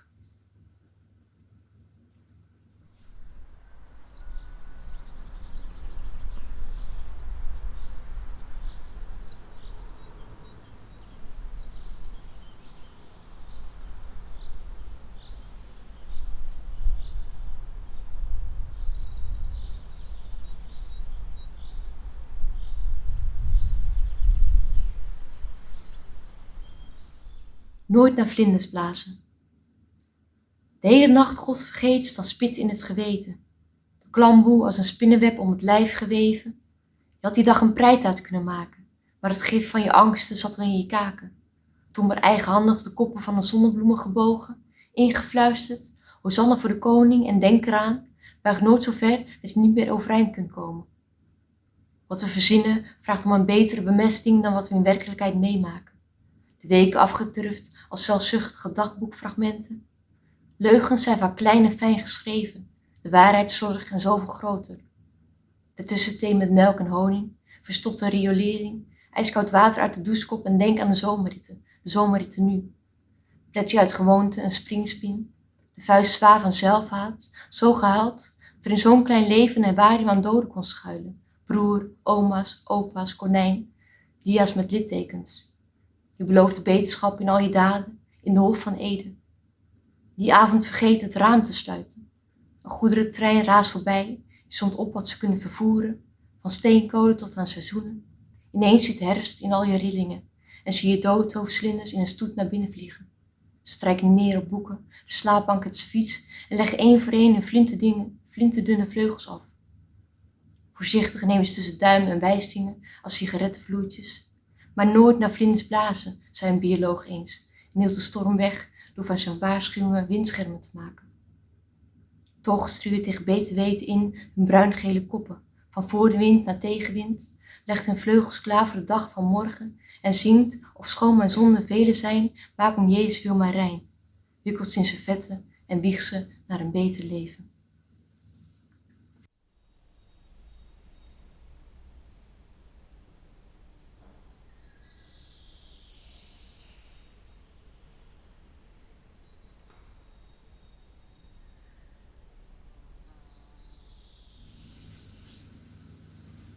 Alles waar ik spijt van had.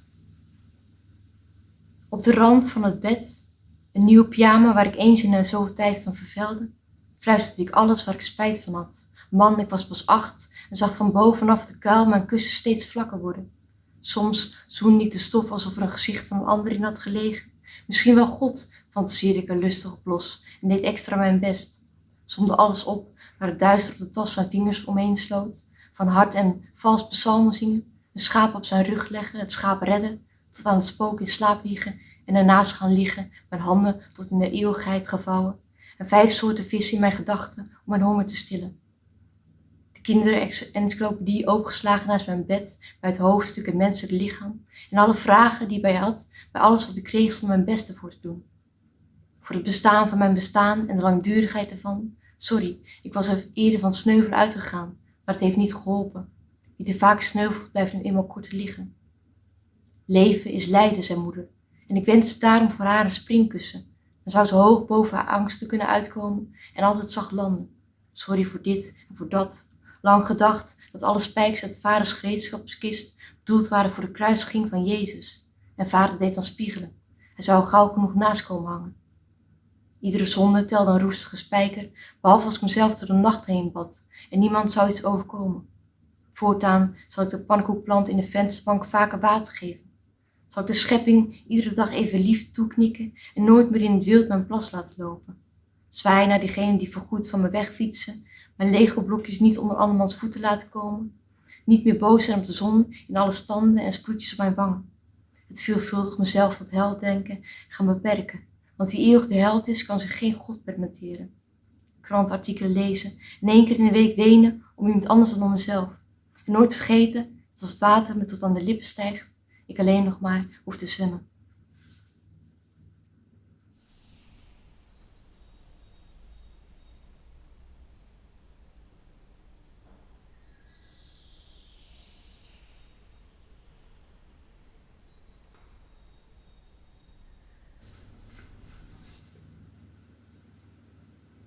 Kindertelefoon. Problemen zijn net taxushagen, zei de man aan de lijn. Die moet je snoeien voordat ze boven het hoofd groeien. En ik zag hem voor me met de hechtschaar in de hand. Klaar voor de slag. Ik voelde de tranen in mijn oogkassen branden. Hij was de tuinman van mijn angsten. Alles wat overwoekert is onkruid. Ik probeerde daarom met iets kleins te beginnen, over dat ik graag een kat of anders een cavia zou willen. Iets wat ik kan aaien als mijn hand de warmte van een lichaam zoekt. Dat ik soms zo slis dat niemand me wil verstaan. Alsof ik in de woestijn sta en roep om een glas water. Behalve als ik scheld met homo. Enkel om te verbloemen dat ik zelf stiekem van jongens met krullen houd. Nachtenlang voetbal ik met ze en denk aan tongen. Verdriet zit vaak in het vroet in de aarde, terwijl er eigenlijk iets hoort te zaaien. Ik liet de stilte vallen. Dacht na hoe vroeg gisteren iemand op het schoolplein in zijn buik trapte, gewoon uit verveling, daar krijg je losse benen van, niets aan te doen. Nu ben ik geschorst, zit op mijn kamer met het verlangen naar een kat of een cavia, een jongen met krullen. En zoveel vragen, meneer de tuinman. Waarom ben ik eigenlijk op aarde? Waarom zitten gaten in donuts? Waarom raken slakken nooit in de war van hun tweeslachtigheid? Waarom ben ik zo snel boos? Ik ben net als Mario uit het computerspel. Als ik ergens tegenaan loop, word ik een kopje kleiner. Soms fluister ik in bed tegen mezelf alles wat ik ooit tegen een ander zei. Loser, huilenbalk, homo, aapkop, halfgaren. En dan wil ik het liefst dood. Waar het begon? Op een dag zat ik in de klas, keek naar mijn lievelings Disney-trui en dacht, ben ik hier niet te oud voor? Ineens kriebelde hij aan alle kanten, leek gekrompen en zonder te beseffen was ik uit het kind gegroeid, uit mezelf. Ik had niet eens de kans om afscheid te nemen. Vanaf toen schreef ik niet meer binnen de lijntjes en werd ik een hanenpoot. Schots en scheef sta ik in de wereld.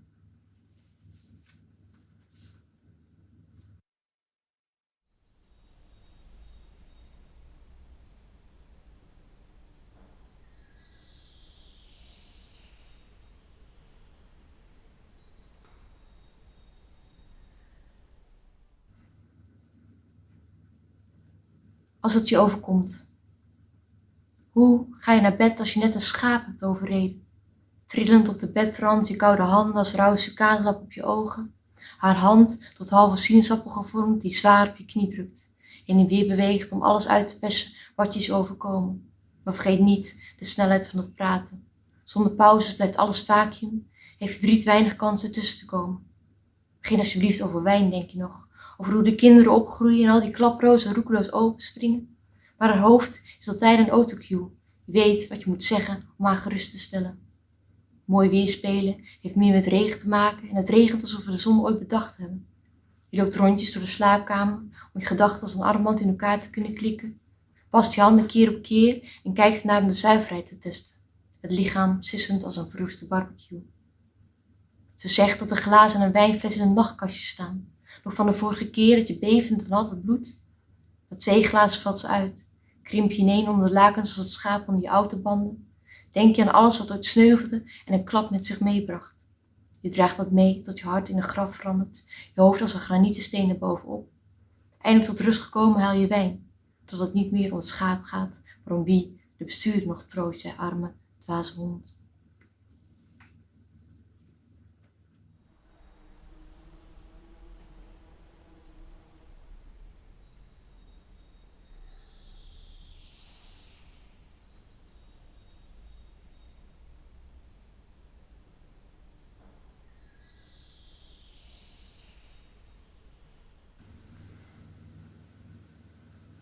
Hoog genoeg om een echo te verbergen. We mochten geen vragen stellen, maar wel antwoorden bedenken. Mama haalde veel in de tijd dat we nog geen meten waren en zoals leren dat de dood een echo had die nasuisde tot ver in je trommelvliezen. Ik vergat steeds om mijn koude handen in mijn broekzakken te steken, ze niet tot vuist te maken, maar plat, zoals ze op de glasplaat van de kist van mijn broer liet vallen, als 2 vochtige zeesterren.